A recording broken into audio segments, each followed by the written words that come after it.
To another edition of the Blackhawks Hockey Central podcast. I am Joe Vitali, and that is Skoks. Today, we're going to be talking about a lot of things.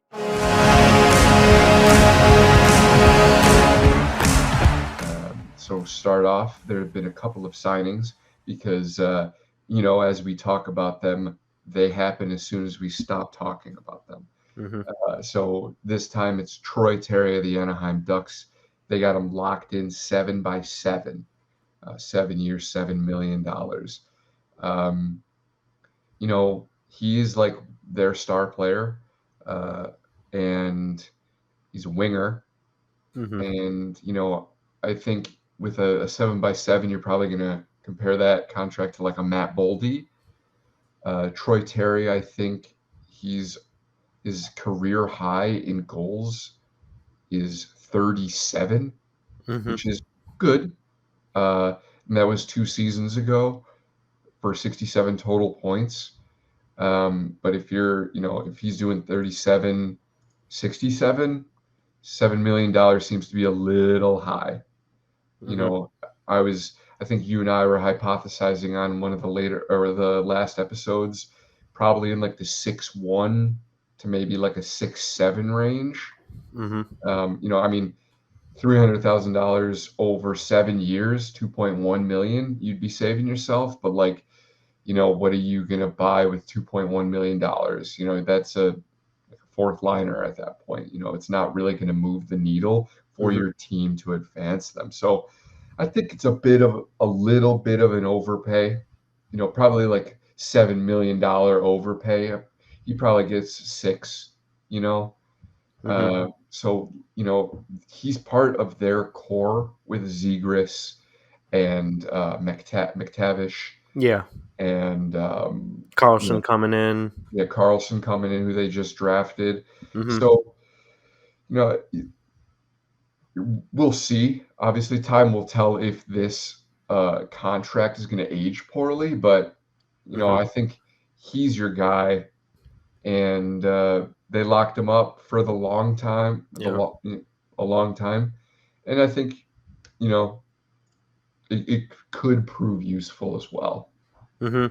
And seeing that 7-year term, it's also pretty interesting because he is like a younger player there, but a little surprising. Just like checking back on it, he's 25 years old, so he's a little older here than Zegras, McTavish, right?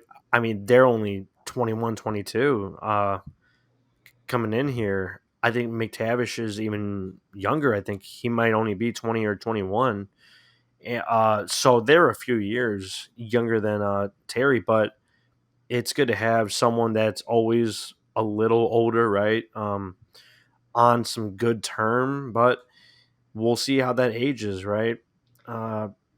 It's not a terrible contract, but we'll see. No. Yeah, Especially with the cap going up, it's going to get better as the cap goes up. This is the last year of that flat cap BS. So, you're looking at I'm looking at Matthew Boldy right here, just as a comparison. I mean, he's coming off his entry level right now, so it's not like a true comparison. But last year he played 81 games and had 63 points. Okay. So they're kind of neck and neck, to be honest. So we'll see how those go on. But the big difference with Matthew Boldy is that he's 22 years old. So Right. he's got room to grow into that contract, and he's going to be 29 when that contract ends. Yeah. Troy Terry's going to be 32. Yeah. And kind of in the back nine of that career. And Matthew Boldy, when his ends, he's gonna be like getting out of that prime almost. Yeah. So, like I said, probably like a B minus to B contract, I would say overall. Not nothing huge. And then another signing. Unless did you have anything else about Troy Terry? No, No, no. okay, cool. There was one more other signing, and Mhm, this concerns the Pierre-Luc Dubois trade. So mhm. Rasmus Kupari was one of those pieces, Gabe Vilardi, Alex Iafallo, and Rasmus Kupari. Yep. Kupari signs for 2 years, $1 million. Mhm, He's a defensive guy, bottom six, young, mhm. not much. I think he had like 22 points last season or something. Right. Uh, that's also pretty interesting because he is younger. That's good to have in Winnipeg because they're in an interesting situation, right? They have Iafallo, a few guys that they got in that PLD trade, but they have some younger guys there to develop, right? Kupari's only 23. They have a few pretty good prospects. Brad Lambert, one of them. I believe he's from Finland, but he played with the Seattle Thunderbirds. So with Korch and them, and I saw him play all season. He's very impressive, super fast. So Winnipeg, they are going to be interesting, definitely. But it's good to have these younger players sticking around, definitely. Yeah, they went definitely with that PLD trade. They went not necessarily quantity over quality, Hmm. but they made sure to get quantity in there, you know. Yeah, So yeah. Alex Iafallo, great middle six guy. Gabe Hmm. Vilardi, silky mitts, amazing in front of the net area, just knows where to be, knows how to bury the puck. Hmm. And then Rasmus Kupari, I think, young guy, 23, 6'2", 189, could pack on a little bit of muscle there. Hmm. And, I was wrong. He didn't break the 20-point plateau last season. He had Hmm. 15 points. Right. So I think he's more of a penalty killer kind of Hmm. defensive guy. Yeah. And you always need those guys. They're always pretty vital to your special teams, and special teams are sometimes the difference in this league. Hmm. Uh, it's similar to like when we brought in Brandon Hagel or when we brought up Khrushchev now in his current situation. Pretty similar age, and Brandon Hagel obviously he solidified himself right as a middle six player, a very quality one, right? And yeah, with Kupari, it seems like they're just gonna take their shot. He's still young, and they're gonna see if he could improve on this cheap contract here. Yeah, so decent signing. Yeah. No doubt. Yeah. And they still have to get Jamie Drysdale and Trevor Zegras on the books. I Hmm. think they'll be all right. Right. Um, I've heard. I was listening to a podcast, and someone asked, like, "Oh, well, why doesn't someone like a team with a lot of cap space, so like either Anaheim or Chicago, Hmm. maybe Nashville or something with $8 million in cap space, why don't they offer sheet players? Like Hmm. say like an Evan Bouchard, for Hmm. instance. This was actually their scenario. So they say, Hmm. why wouldn't the Blackhawks just like say, hey, Evan Bouchard, you want come play for the Blackhawks? We'll give you $8 million, just for fun. Hmm. And the Oilers are not going to be able to match Manage it. that. No Yeah. way. But the thing is, the Hawks are going to have to give up assets. One Hmm. of those is going to be a first round pick to the Yeah. Oilers. It's not Hmm. worth it. No. It it's almost never worth it to Hmm. sully your relationship with the league. If you're Kyle Davidson, when Hmm. you're like, hey man, I'm out here to ruin people. Right. um, you're never going to be able to make a trade with the Edmonton Oilers ever again. Hmm. And also, like, you're going to have to give up assets when you could just be like, hey, he's an RFA. Why don't we give you just assets right out the gate? Mm-hmm. for that or something like that. So, I think the offer sheet is just not like a thing really No, anymore. I think it's no. lost its luster, and I think it's Mm-hmm. lost its like competitive edge. So, uh, Mm-hmm. with when you think about all these restricted free agents that are still available, like a Drysdale, a Zegras, Lafreniere, or Mm-hmm. a Shane Pinto. I really like his game. Yeah. Um, you know, I would just trade outright for them and hope for the best. Mm-hmm. So that's just the news with the signings going on. Mm-hmm. Um, Next, we're going to talk about Oh yeah. August 2nd, which was on Thursday, I believe, or was it Wednesday? Might have been Wednesday. So Team USA, blue and white, they had their scrimmage, and Frank Nazar tacked on a pretty smooth assist over to Ryan Leonard, sort of a one-timer type of deal on a 2-on-1, but Ryan Leonard put a little move on the goalie and tucked it in there. But good to see that from Frank Nazar getting on the board there. Oliver Moore scored for Team Blue, and it started out right here as a one-on-one and then quickly turned into a two-on-one with Oliver Moore just shooting up the center of the ice like a F1 car, right? He put his glasses on, put his blinders on, and he just drove. I mean, straight up the ice, picked the puck up like down the slot near the hashes, and he just let it rip here. Really yeah, impressive.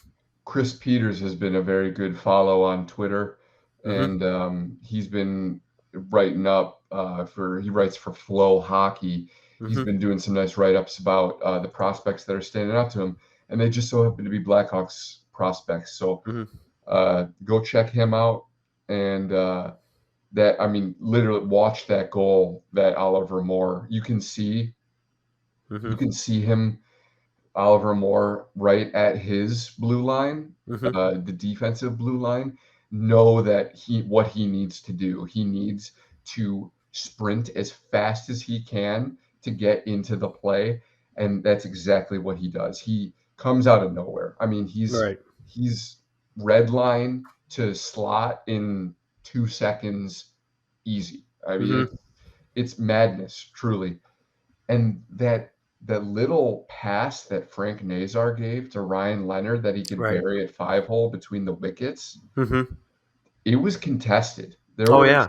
there Oh were yeah. guys there was a guy hanging right on Ryan Leonard's hip, Mm-hmm. and there was a guy going to close Frank Nazar off, and Yep. he just threaded the needle right there. Ryan Leonard buries it like we all know he can. Yeah. Very very good prospect. Very very impressive. And Frank Nazar showing that he can play with these elite prospects because he is an elite prospect. Yes, he is. Um, Drafted top 15, I believe it was number 13.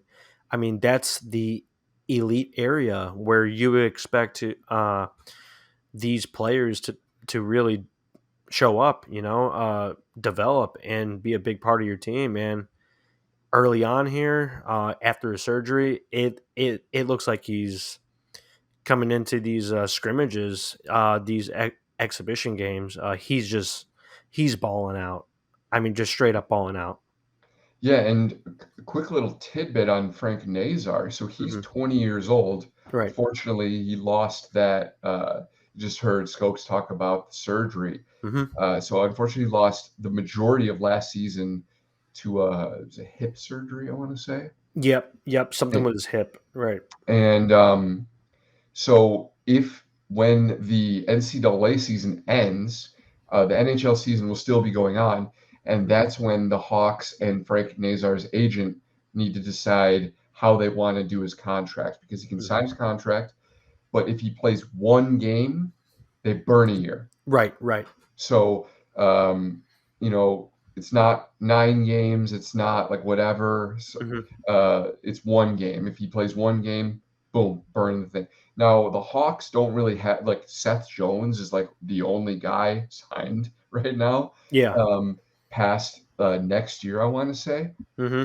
Uh, And I believe Taylor Hall also has one more year right, tacked so on there. I Yeah. meant 25, 26. That would be the year after. Right. That year, it's Connor Murphy, Seth Jones, Connor Bedard, Hmm. and that's it. So if you're burning one of those years, it doesn't really matter. Hmm. Hawks have the space in the contracts, can only have 50 maximum contracts, Right. and they'll have plenty of roster space. So burning that year is not a problem. Just is up to Frankie if he wants to, play those couple games or whatever. You know, it's NCAA Division One college hockey. It's tough stuff. So you're not playing as much as you would in like the pros, Right. but it could Hmm. still be physically taxing. And maybe he just doesn't really wanna. He doesn't want to play. You Hmm. know. Yeah, and if they get knocked out of the tournament, you know, early on, then hey, maybe we do see something get done, right? Yeah, maybe. Yeah. Yeah, then maybe he's like, you know what, we got knocked out early. I'm Hmm. not done. I want to keep playing. Yeah. And then he can get a nice little taste of the bigs, Hmm. and then use that as fuel to get there full time maybe the next season. Right. Hmm. That was pretty much all from the USA scrimmages. Yeah, Team White Hmm. versus Team Blue. Hmm. So um, now we're gonna move on to a little uh, interesting. It's new for us. Right. We're gonna be talking fantasy hockey, and Hmm. we're gonna tell you some players to keep an eye out in your league. Now, all leagues are not the same. Hmm. I personally play in one that is categories. So for forwards, it's like shots, Hmm. Hits. wins, and goals, assists, plus minus, average time on ice, Hmm. and all that stuff. So, and if you're playing with a lot of people, like I have 12 people in my league. Hmm. So like when you're in like the third round, you start running out of people pretty quick. Yeah. um, so and that would be a time to lock in on some Blackhawks. Hmm. Right. And I've been playing fantasy for a few years, maybe like 2 or 3 years now on FanDuel, right? Oh, nice. Um, yeah, one of them was a buy-in, but most of the time it's just the free Oh, signups, cool. right? And when you're looking at the Hawks, the last few years, the only guys with real fantasy value is Patrick Kane or Seth Jones. Two players that were big contributors for the team, and no one else really at all. So, but this year and moving on, there's definitely going to be some guys to keep an eye on here. Yeah, with the addition of Connor Bedard, Hmm. obviously that it juices a lot of dudes' stocks, Right, right. um, plain and simple. So, you know, we're hypothesizing that that first line is probably going to look like Hall, Bedard, and maybe Tyler Johnson. Hmm. Um, so, you know, Taylor look for I would look for on that line Taylor Hall and Connor Bedard Right. to really um, give you some good uh, stats in your fantasy leagues. Hmm. Uh, and when you're looking at line two, the Hawks potential line two, right? And you're trying to fill out like the bottom of your roster, because there are different amounts to the roster size that you can have in fantasy, but towards the end there, or who knows, maybe the names get pretty hot, right? Seth Jones is still a draftable player.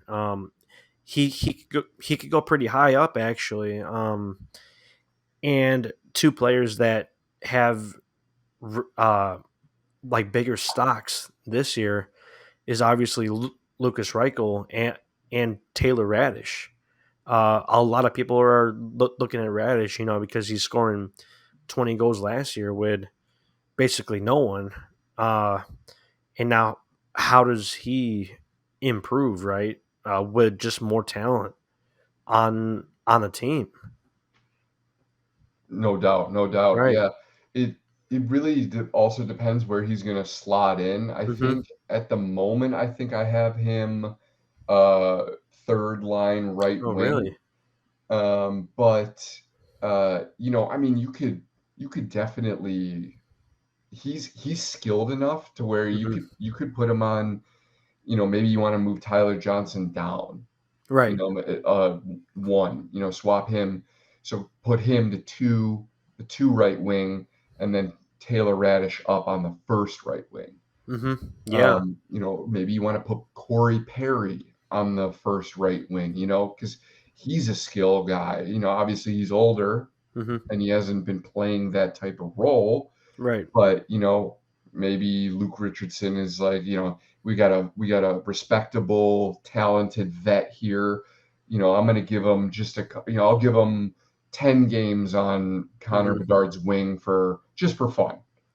Mm-hmm. Um, a good comparison possibly to Taylor Radish, or even like three of our guys, right? Like Reichel, Radish, and possibly Donato towards the end. They remind me of Ryan Hartman when he obviously moved teams, right? His fantasy value, I mean, it's skyrocketed. He's been To the moon. Yeah. right. He's been a really hot player in fantasy. I think I've had him the last 2 years, and he was hurt last year for a good portion of it. But when he's in the lineup, he's unbelievable. I mean, he's always contributing big numbers for fantasy, and we could see that with Reichel, Radish, or possibly uh, Donato. No doubt. Yeah, Hmm. I think you're probably, yeah, Reichel, Radish, Donato, Bedard, Hall, I think Right. are probably Hmm. the guys to look out for forwards, and then probably Seth Jones, maybe Connor Murphy. I don't know. Murph Hmm. doesn't really put up that many points, Hmm. uh, but he's good for a couple fights here and there. Hmm. Yeah. Yeah, It's also interesting with Murphy, because I believe I did have Jake McCabe last year, nice. and time on ice and hits, it it contributed for the fantasy points. And Jake McCabe was an he was an I mean, he was just a savage when he was healthy for us. So he was a big numbers getter, surprisingly, right? Yeah. So I could see Connor Murphy, if he stays healthy, if he's on a top two pair there, or here, he could definitely have some value towards the bottom there. Yeah, I'm looking right now. He's got 165 hits, Right? only 85 shots, 1923 time on ice, Mm-hmm. 69 pims. Nice. You know, if you're in a really deep league, maybe he'd be worthwhile, but Right. Right. there's probably someone else that you could go. But Mm-hmm. definitely Taylor Hall. I mean, last year he played 61 games for 36 points, averaged 1556 time on ice. That's going to go up. That's going to be Right. minimum 18 minutes, I'm going to think. Mm-hmm. Yeah. Uh, You could even see him crack possibly 20. I mean, he's definitely going to be on PP1. I mean, he's going to have all the line one opportunities with Bedard. Uh, he's gonna he's going to be on the ice a lot this season. It's going to be Yeah. interesting. And with in the 13-14 season Hmm. was when he averaged over 20 minutes per game, Right, right. 80 points. Yeah. Nothing to scoff at No. all. And if you're, if also like if you have a really, really, really deep team Hmm. or a really, really deep group of people you're playing with, honestly, I think you could go for like Mrazek or maybe even a Soderblom. Yeah. The fun thing with goalies in the fantasy league that I was in, every few weeks I was rotating goalies, because goalies are hot and cold, right? And I believe I did have Alex Stalock for a little I did too. right for a short period there, because Stalock was, I mean, he was locked in, right? And this year, I think if Soderblom, if he could find some consistency, right, behind this decor, hey, he might go on a hot stretch, and he's definitely a name to keep an eye out for if you're looking for a goalie, like mid-season, right? Yeah, if I was, in my league last year, I fumbled the bag because I had Thatcher Demko, and he Yep. just Mm-hmm. I had him 2 seasons ago, and he was great for me, Yep. and I was like, "Okay, well, he's the starter for the Vancouver Canucks. Mm-hmm. Like, I have to hang on to him." And so I kept hanging on to him, hang on to him, and then I gave up on Vitek Vanacek. I had Vitek Vanacek. Oh wow. I had him like first 3 games. New Jersey was Garbo, and I Mm-hmm. was like, "All right, here we go again." I bought the hype. That's it. I'm done. And I got rid of Vitek Vanacek, and it was awful. It was a terrible decision. I Yeah. should have gotten rid of Demko, and then I should have kept Vitek, and then gone from there. It was a disaster. But I mean, to be successful in my league, at least, Mm-hmm. everyone was swapping out goalies, spots Yep. starting here, Right. spots Right. Right. starting there, and just, you know, oh man, it was brutal. Yeah. It's definitely it's the hardest position to keep consistent, right? In fantasy, if I could go back and like look at my waiver claims, I mean, I was picking up every hot goalie. I think I also started out with Demko. I probably cut him in 2 weeks. I think. I mean, it Smarter man than I. yeah, it just wasn't working out. But I just kept on looking for hot goalies, and I believe I did win one of my leagues, so first place. But it takes a lot of magic. You It's just have to so keep much on finessing. rotating. Yeah, a lot of finesse. It's fun. Definitely fun. I think it was last season, I Hmm. was like, dude, I was seething. I didn't lose until week 7, I want to say. Hmm. I was on fire. I was so good. And then I finally lost one. I tied one, won a bunch more, lost one, tied one. So it comes to playoffs, and I'm like, all right, I'm feeling good. I'm feeling good. Hmm. Like I can see the prize. I'm already spending the prize money, Right, and I right. get I get worked in the first round. That's it. I'm gone, done. And I was ready to strangle somebody. Dude. I was so mad. I Yep. couldn't believe it. It was all my players that were just on fire were just all went cold. Yep. And the guy who I was facing, all of his guys decided, you know what, I'm gonna try right now, and I'm just gonna take over. Yeah. I was a salty dude, man. Hmm. Yeah. It's a lot of fun. Like defensemen. You also have to rotate at times, right? Because there are a lot of injuries, mainly with defensemen. I I find in at least my team last year, but it takes a lot of juggling, right? It's It's interesting, and hey, it's cool to see that the Hawks have a few more names here next season.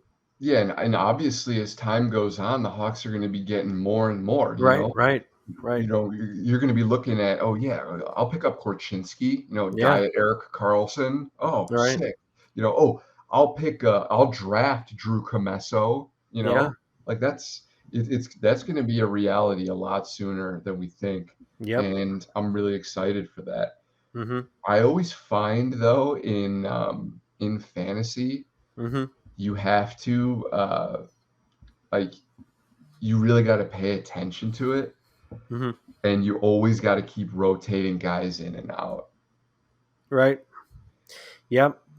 Uh, there's a lot of hot and cold, a lot of injuries, right? Yeah, but you have to stay on your toes.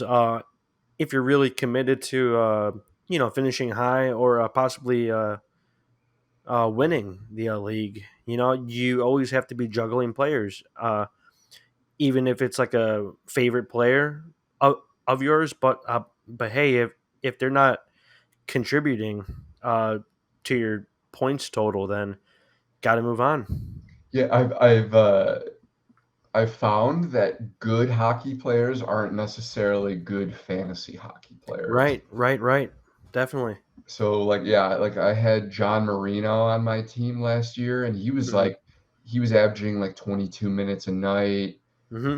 And he's like a good player. He's getting Connor McDavid. He's getting Austin Matthews. He's going up against top talent. Hmm. So he's a good defenseman defensively, but like, what does that do for my fantasy team? Like, I don't think we have blocks. Hmm. I don't think we have, like stick checks. Yeah, It's nothing like that. yeah. I think they just counted. I think it was just hits for mine. Yeah, Hits, shots, goals, assists, and whatever. But yeah, yeah. But no, like block shots and yeah. stuff. I Yeah. don't believe my league has ever had blocks. Right. Right. Mm-hmm. But yeah, so um, Taylor Hall, Mm-hmm. Connor Bedard, Ryan Donato, Taylor Radish, Seth Jones, Mm-hmm. maybe a Peter Mrazek spot start here and there. Those are Mm-hmm. going to be your Right. and Reichel. Reichel, possibly. Yeah, Yeah. those top two lines, those top six, Mm-hmm. they've got some intriguing players that might be good fantasy additions for your team. Right. And I think we're going to end it there. And Yeah. I think it was a good episode, and delving into the fantasy aspect. I'm not, I've just been playing for the past like couple years, like Yeah. very seriously. So, I'm learning as we go as well. So I'm happy to learn with you guys as well. Mm-hmm. Yeah, man. So have a good weekend, guys. Friday tomorrow when this drops, and we'll see you later. And go Hawks. Let's go hard.